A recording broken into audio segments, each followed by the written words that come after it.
Decisions, decisions, decisions. From the small to the important, they are part of daily life, and some of us are better than others when it comes to making choices. What will I wear today? Where will I go for lunch? Will I change job? Will I move home?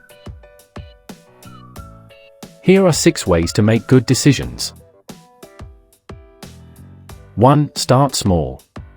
You may have a very big decision to make, but in order to develop your decision-making skills, it's best to start small. By taking small steps, you can improve your decision-making habit.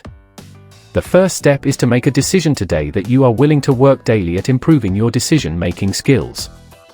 The next step is to identify everyday decisions that take up your time. If, for example, you take ages to decide what to pick from restaurant menus, then choose this as a starting exercise. Set yourself a time limit of 5 minutes, using a timer if necessary, and make your decision in this time frame. Apply this timed approach to other small daily choices and observe your decision muscle toning up.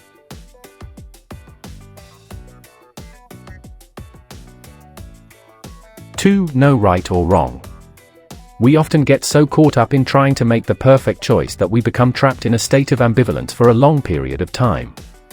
This can be frustrating and send us into a state of confusion, which becomes stressful on a daily basis.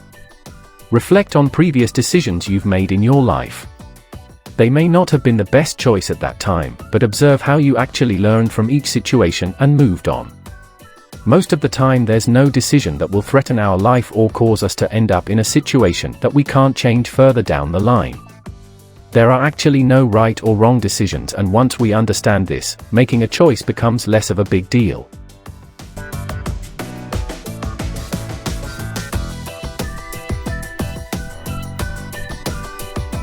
Three, pros and cons. Mulling over options in our head can be time-consuming and draining. Putting thoughts on paper is a great way to unclog the mind and increase clarity when making choices. Take a decision that you are considering at the moment, which could be a big one like moving home, a lesser one like changing car or dramatically changing your hairstyle. With a notepad and pen, draw a line down the center and write out the pros and cons of the outcome if you proceed with your selection. It will quickly become apparent which side of the page is filling up faster, providing you with a well-thought-out answer. This is the first step to gaining clarity and moving forward with your decision-making.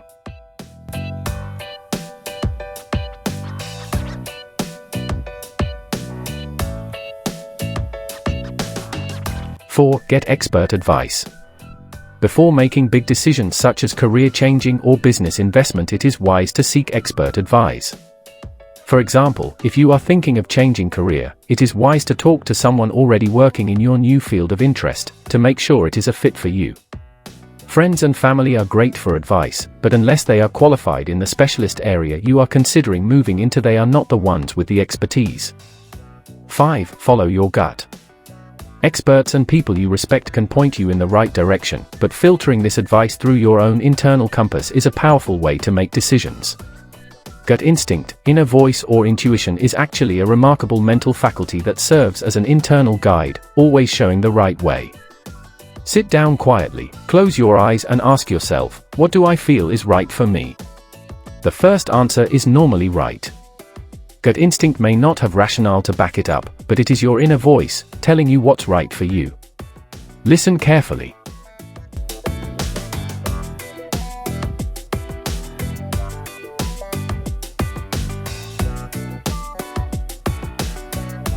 Six, analyze your fears. When your gut guides you in the direction of the right choice, you may find yourself in a scary place.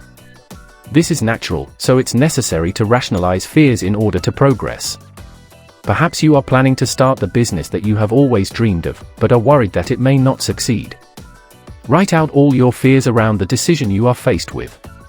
Now, analyze the list of fears using the following questions. What will it cost me emotionally and financially if I don't move forward and start the business? What would I do if my worst fear did materialize?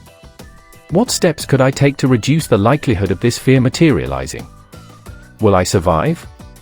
You'll notice in most cases that your fear factor can be overcome and that you won't end up losing all your possessions or dying.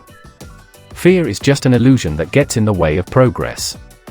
By analyzing and understanding the fear, you can proceed confidently to making the best decision.